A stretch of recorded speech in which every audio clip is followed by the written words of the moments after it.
Entonces, lo primero que necesitamos saber en este tema es, bueno, ¿qué es un máximo y un mínimo de una función? Definir esto matemáticamente bien, de tal manera que no queden dudas de a qué nos referimos con un máximo y un mínimo de una función. Antes de dar una definición rigurosa de estos conceptos, vamos a entenderlos intuitivamente a partir de la gráfica de funciones, mediante ejemplos. Entonces, aquí les voy a mostrar tres funciones, estas tres de aquí, y aquí están sus gráficas. En estas gráficas hay ciertos puntos que son muy interesantes, muy importantes de la gráfica. Por ejemplo, en el caso de f de x igual a x cuadrada, que es una parábola, un punto muy importante es este de aquí, el vértice de la parábola, que corresponde al menor punto de la gráfica. Bueno, pues eso nos lleva a la idea de que este punto es el mínimo, el valor mínimo de la función. Y de hecho es un mínimo absoluto en el sentido de que es el valor más bajo de toda la gráfica. Recuerden ustedes que esta parábola crece infinitamente en ambos lados, ¿sí? Por acá, por acá. Obviamente no podemos graficar toda la parábola completa porque es infinita, pero sí queda claro que este punto es el más bajo de todos ellos, porque acá van a seguir siendo todos más altos, ¿sí? Entonces, en ese sentido, entendemos que este es un punto mínimo absoluto. Para este otro caso también tenemos por ahí un punto que es el mínimo absoluto, que sería este de aquí. Bueno, en el caso de la parábola, también mencionar que no hay un máximo absoluto, precisamente por lo que les mencionaba, de que crece infinitamente, ¿sí? Entonces, para este de acá hay un mínimo absoluto, que es este de aquí. Es el punto más bajo de toda la gráfica y no hay un punto que esté más abajo que él. Entonces, también este es un mínimo absoluto. Igual que en el caso de la parábola, aquí tampoco hay un máximo absoluto porque esta función crece infinitamente por ambos lados. Sin embargo, también aquí hay dos puntos que resultan notables, ¿no? Que son este punto de aquí y este punto de aquí. A pesar de que no son un máximo o un mínimo absoluto, sí que podemos ver que, por ejemplo, este punto y este punto son a su vez una especie de máximo y de mínimo, ¿no? Este punto de aquí, por ejemplo, es un máximo, pero no es un máximo absoluto, porque hay puntos de la gráfica que están aún por arriba de él. Entonces a este punto lo vamos a entender como un máximo local. Y local significa que es un máximo cerca de él. O sea, si nos fijamos en puntos cercanos a este punto, bueno, pues este es el mayor de todos los puntos cercanos aquí en una región. Lo mismo ocurre con este punto de acá. Este punto es un mínimo local, es el punto más bajo dentro de una región cercana a él. Entonces, en ese sentido, va a ser un mínimo local. Ahorita vamos a precisar qué significa que sea una región cercana. ¿Qué quiere decir eso matemáticamente? Y luego por acá tenemos otro ejemplo, es otra parábola parecida a esta de aquí. Nada más que en este caso, este es un ejemplo de una función que tiene un máximo absoluto y no hay mínimos absolutos. No hay un mínimo absoluto. Y es, bueno, pues toda la información que tenemos para esta gráfica. Bueno, vamos a ver otros ejemplos para que todo esto nos quede todavía más claro. Ahí tenemos otros tres ejemplos de funciones, ¿no? A ver, en esta función de aquí, observen que no hay ni máximo absoluto ni mínimo absoluto, porque la función decrece por acá infinitamente y por acá crece infinitamente. Entonces no hay un valor que sea el mayor de todos, ni un valor que sea el menor de todos. Aún así, vemos que están estos dos puntos de aquí que también son interesantes, ¿no? Este punto es un máximo, pero local, en el sentido de que aquí, cerca de él, en esta región, este es el mayor valor de todos. Entonces es un máximo local. Y este de acá es un mínimo local porque cerca de él, en esta región, este punto es el menor de todos. Luego tenemos por acá una función trigonométrica de tipo seno. Recuerden que estas son como ondas que se extienden así infinitamente y periódicamente. Entonces, en este caso vemos que hay un montón de puntos donde se alcanza el máximo. Todos estos puntos de aquí son puntos donde se alcanza el valor máximo absoluto. Y a su vez también acá abajo se alcanza en todos estos el valor mínimo absoluto. ¿Sí? Entonces, una función puede tener más de un punto en el cual se alcanza el máximo absoluto. Más de un punto. Pero el máximo absoluto, el valor como tal, es solamente uno. Entonces ahí vamos a tener que distinguir entre un punto en el cual se alcanza el valor máximo y mínimo, y el valor como tal. Son dos cosas diferentes. Entonces aquí, por ejemplo, en cada uno de estos puntos se alcanza el valor máximo. El valor máximo solamente es uno, que en este caso es 1, precisamente, ¿no? El valor del máximo. Y el valor del mínimo es -1, como sabemos de la función seno. Bueno, y acá tenemos otro ejemplo de una función, pero en este caso observen que esta función no tiene máximos ni mínimos. No tiene máximos ni mínimos, ni locales, ni absolutos. ¿Sí? No tiene absolutos porque observen que la gráfica por aquí crece infinitamente y por acá decrece infinitamente. Entonces no hay un punto que sea el menor de todos ni uno que sea el mayor de todos. Ni tampoco hay un punto que sea el menor de todos en alguna región. Por ejemplo, este de aquí no puede ser un mínimo porque cerca de él, bueno, pues hay puntos que todavía están más por debajo y otros que están más por arriba. Entonces realmente no hay tampoco extremos locales, máximos y mínimos locales, ¿no? En este caso. Entonces con eso queda clara la idea intuitivamente de lo que es un máximo y un mínimo, pero todavía no es la definición. Entonces vamos a definir qué es esto, ¿no? Matemáticamente hablando.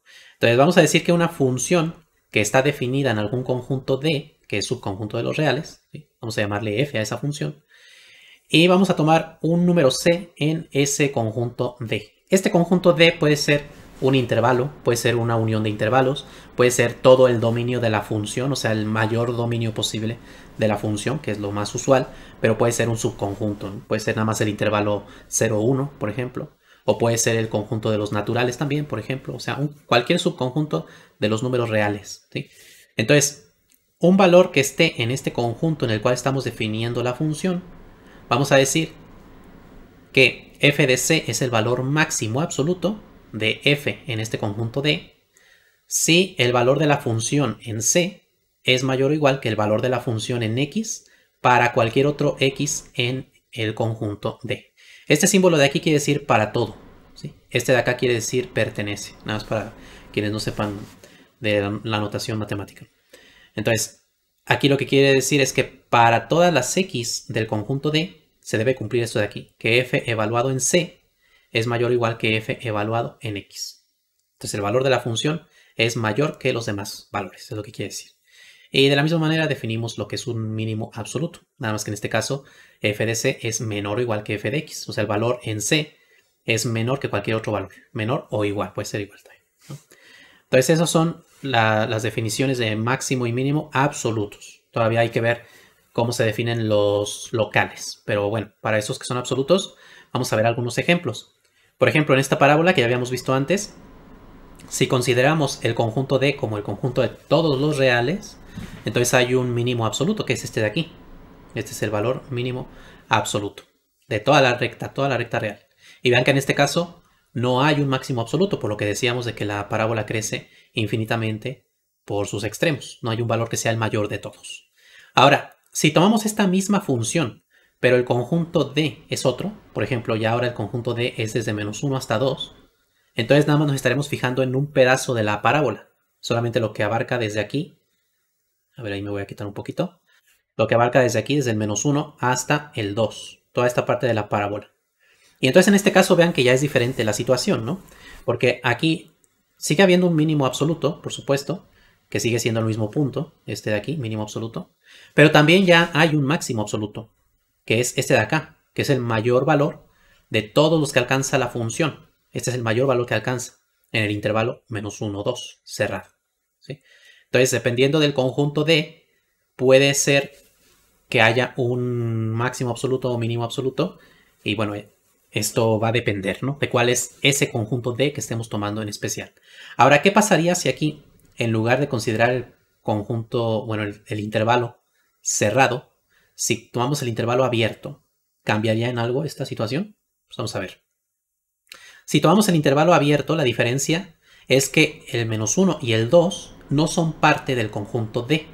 Es decir, este extremo de la parábola y este extremo de la parábola no forman parte de la función que estamos analizando. Entonces en este caso sigue habiendo un mínimo absoluto, que es el mismo que antes, pero ya no hay un máximo absoluto, por el simple hecho de cambiar aquí a intervalo abierto. ¿Por qué cambia la situación? Bueno, porque el máximo absoluto nosotros veríamos que es el 2, en el 2 es donde se alcanza, pero el 2 resulta que no es parte del conjunto, porque aquí es un intervalo abierto. Bueno, entonces podríamos pensar en que quizá hay otro valor cercano al 2 para el cual sí hay un máximo absoluto. Por ejemplo, el 1.9. Pero bueno, el 1.9 nos daría por aquí este punto de la gráfica y todavía hay un valor más cercano al 2, ¿no? Podría ser, por ejemplo, el 1.99, todavía está más cercano.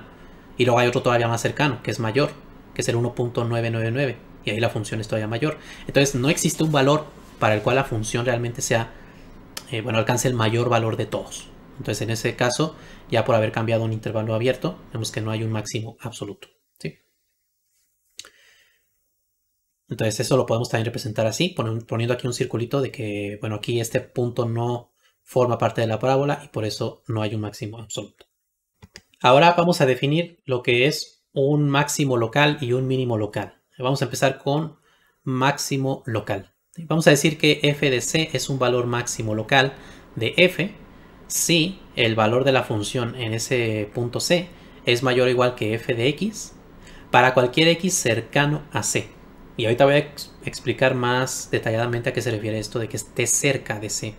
Pero bueno, se entiende como intuitivamente a lo que se puede referir, ¿no? Y en los ejemplos que vimos, ya vimos como un valor máximo local es un valor máximo cerca de donde él está. Y lo mismo para un mínimo local. Un valor mínimo local va a ser aquel en el que, bueno, pues el valor de la función es menor que el valor de la función en cualquier otro punto cercano a c. ¿Sí?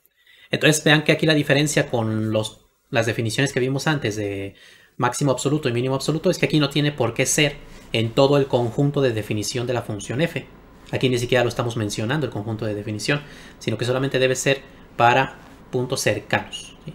Y en este sentido vamos a decir que esta frase, cuando x está cerca de c, es lo mismo que decir que se cumple para todas las x de algún intervalo abierto y que contiene a c. Eso es lo que entendemos matemáticamente cuando hablamos de la noción de cercanía, que para algún intervalo abierto que contenga ese punto, bueno, pues para todos los puntos de ese intervalo abierto se cumple la condición que estamos diciendo aquí.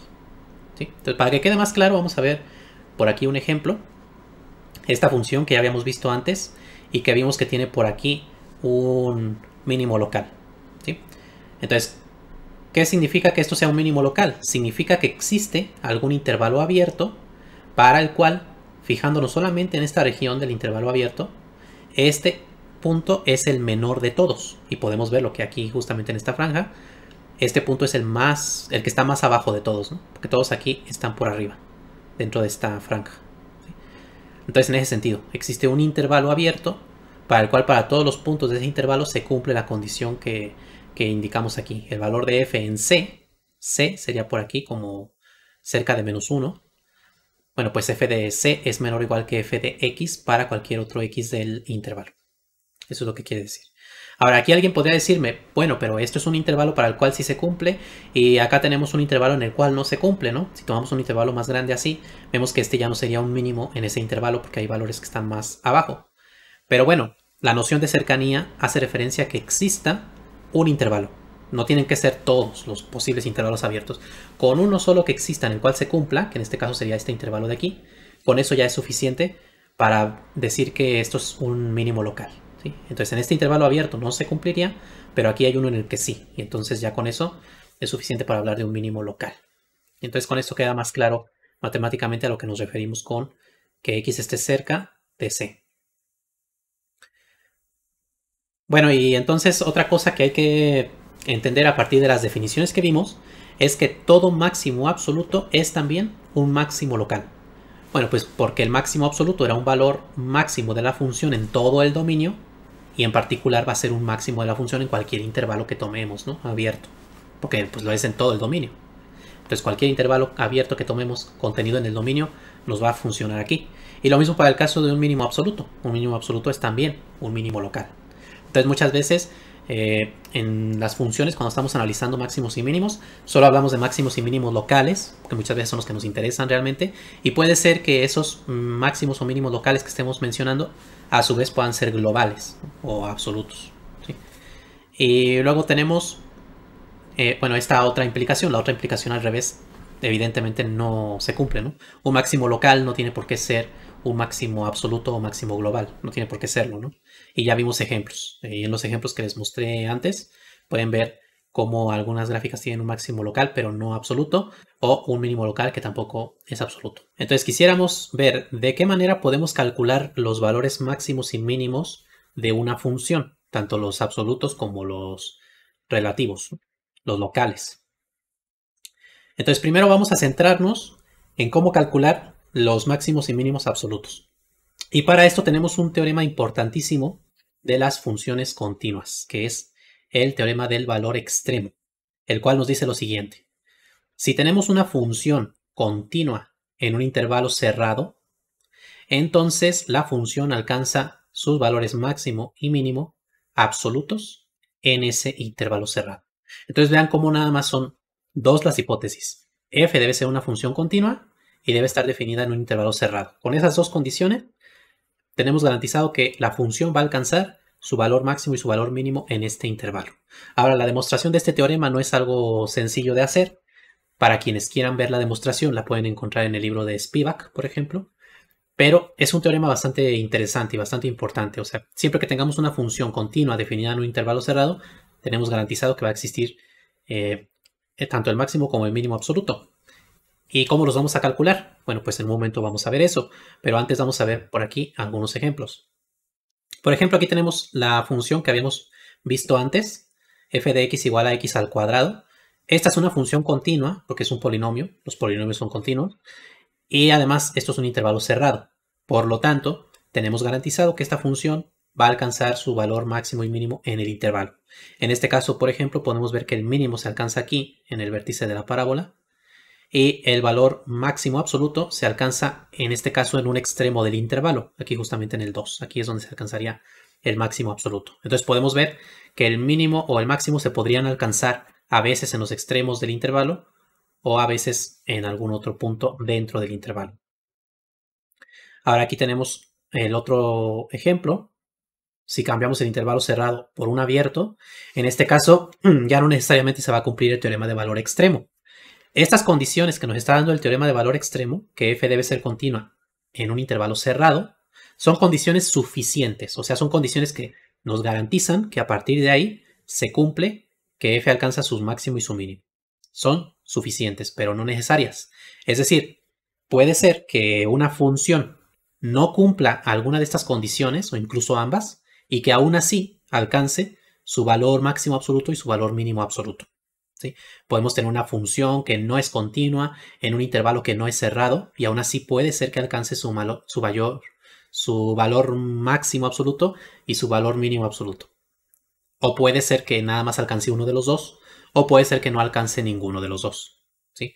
Entonces estas son condiciones suficientes, pero no necesarias. O sea, si no se cumplen no quiere decir que no vaya a alcanzar esos valores. Por ejemplo, aquí esta función está definida en un intervalo abierto. Entonces vean que el valor mínimo absoluto aún así sí lo alcanza, pero no alcanza el valor máximo absoluto. Entonces en este caso, aún así, aunque no se cumpla una de las condiciones que es la del intervalo, puede ser que exista uno de los dos, el mínimo absoluto, el máximo absoluto, o incluso ambos, o ninguno. Entonces, por ejemplo, aquí tenemos otro ejemplo de otra función que tampoco cumple las condiciones. Esta es una función que, bueno, es esta de aquí, 1 entre x menos 1, si x es distinto de 1, y 0 si x es igual a 1. Entonces vean que la función está definida en toda la recta real. Si nos centramos en un intervalo cerrado, por ejemplo en el intervalo 0, 2, el intervalo sería este de aquí, o sea, esta franja de aquí, y podemos ver que la función no alcanza ni su máximo ni su mínimo absoluto. No los alcanza. ¿Cómo podemos ver eso? Pues vean que la función por aquí crece infinitamente. Por acá crece infinitamente. Y por aquí decrece infinitamente, ¿no? Entonces realmente ningún valor de esta función es el máximo o el mínimo. No hay un valor que sea el mayor de todos. Pero eso es porque aquí, bueno, podemos ver que falla una de las condiciones, ¿no? Del teorema. O sea, aquí no se aplicaría el teorema porque la función no es continua. Justamente aquí hay una discontinuidad. Una discontinuidad allí infinita, ¿no? De salto infinito. Entonces, estas condiciones del teorema de valor extremo nos garantizan que existe el máximo y el mínimo, pero si no se cumplen puede ser que exista o que no exista. ¿Sí? Básicamente. Bueno, entonces, otro teorema que nos va a servir para calcular los valores máximos y mínimos es el teorema de Fermat, el cual dice lo siguiente. Si una función tiene un máximo o un mínimo local, Recuerden que también un máximo o un mínimo absoluto es a su vez un máximo o mínimo local, como ya mencionamos antes. Y si además resulta que la derivada existe en estos puntos donde se alcanza el máximo o el mínimo local, entonces la derivada será 0. Eso es lo que nos dice el teorema de Fermat.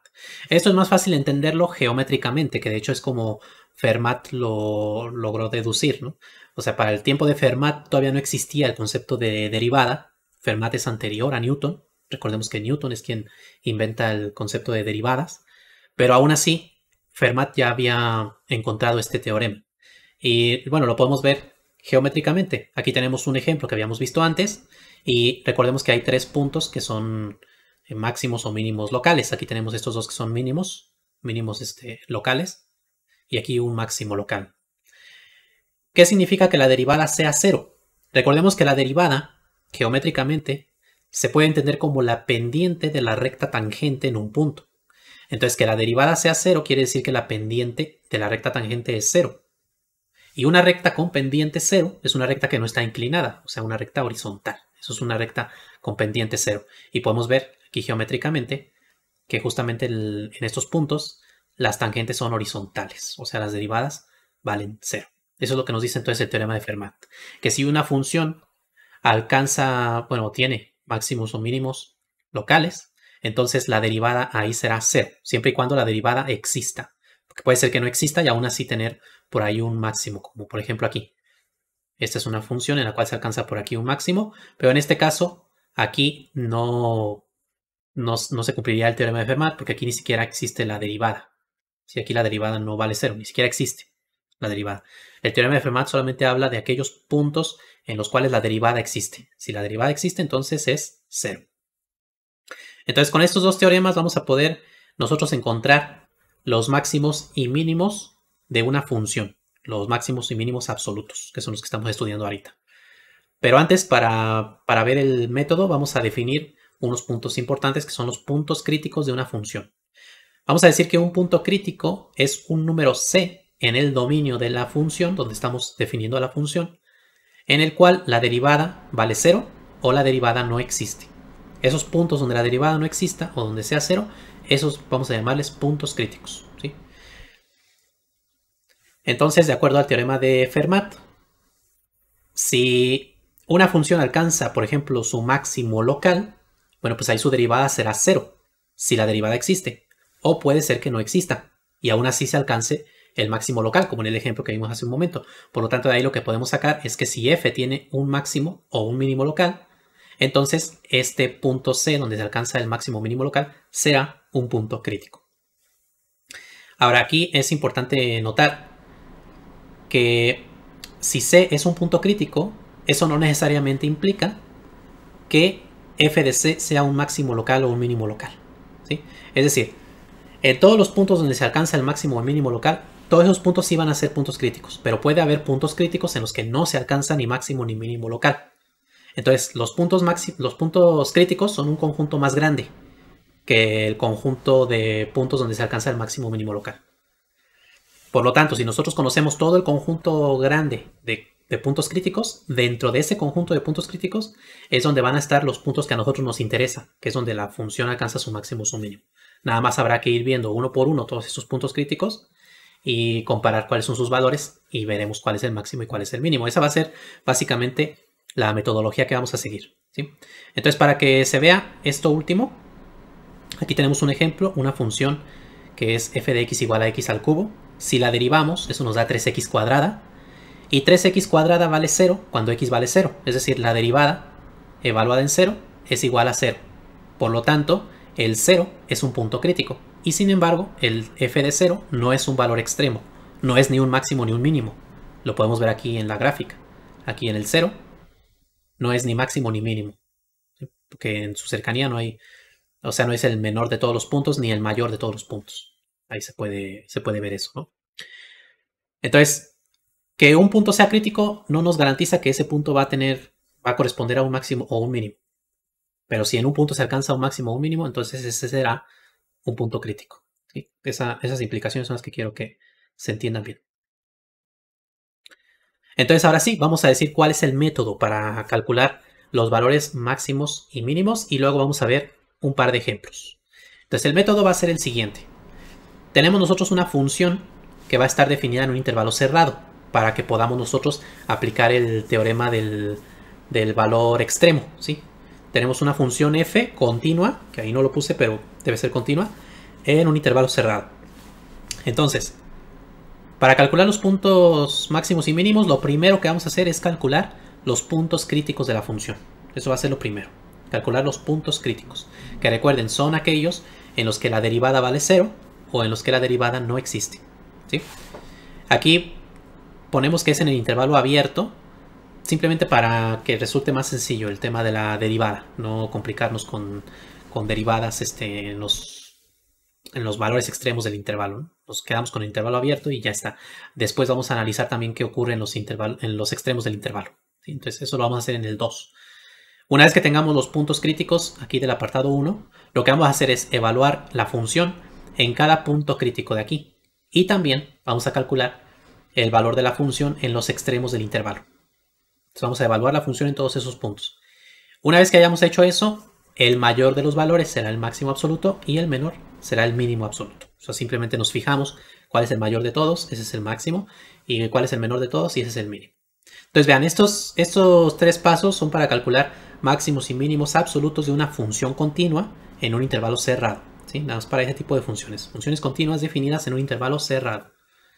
Ya después, más adelante, veremos cómo hacerlo para una función en general, definida en toda la recta real, y para máximos y mínimos locales, que es lo que hacemos con el criterio de la primera derivada, de la segunda derivada, para quienes hayan visto eso.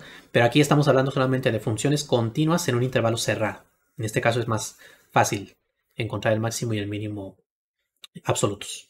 Antes de terminar, agradezco infinitamente a todos los miembros del canal que con su gran apoyo hacen posible que siga subiendo nuevos videos y más cursos. De esta manera ustedes me ayudan a contrarrestar un poquito los efectos del algoritmo de YouTube, que no siempre beneficia a los canales educativos. De verdad, muchas gracias por todo su apoyo. Y si aún no eres miembro del canal, te invito a darle clic al botón unirse para que mires los diversos niveles de membresía y los beneficios que tiene cada nivel. Entre esos beneficios tienes acceso exclusivo a cientos de videos con ejercicios interesantes. Te invito a darle clic para ver más información.